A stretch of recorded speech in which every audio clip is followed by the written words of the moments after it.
आज का दिन सभी शिष्य के लिए अपने गुरु के प्रति समर्पण का दिन है। उनको गुरु दक्षिणा देने का दिन है। और मेरी तरफ से मेरे सभी गुरुओं के लिए ये गुरु दक्षिणा कुछ पंक्तियों में।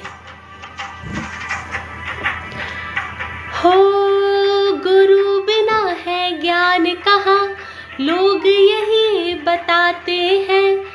सींचा हो खुद माली ने, वो फूल कहाँ मुरझाते हैं, फूल कहाँ मुरझाते हैं।